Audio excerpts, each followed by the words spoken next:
In this video, I will be sharing with you how you can send money with the Western Union mobile app.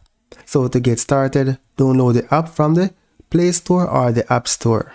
Once you download the app, register and create an account. So it's going to ask you for information like your first name, your last name, and the email address. I already have an account, so I'm going to log in. Once you're in the app, select Send. It's at the bottom of the screen.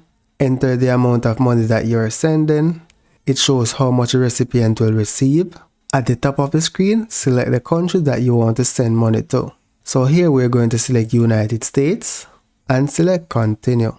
Here it shows how much money you will be sending, and this section it shows how much money the recipient will get. And here you can select your payment method or delivery method. So let's expand this option.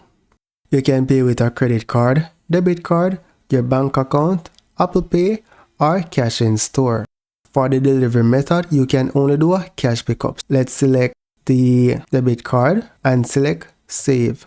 Select Continue. Read this information on how to protect yourself from fraud and select Accept. On this page, complete the receiver's information and select Continue. Here, enter the recipient state and select Continue. Then select your payment option. I already have a card and file, so I'm going to keep that option and then select Continue. When your card is already linked, you're going to need to review it each time and enter the CVV. Continue to review after you enter your CVV. Now on this page, you're going to hit Send to transfer the money, and that's literally it. So that's it for now, guys. Thank you for watching and see you in the next video.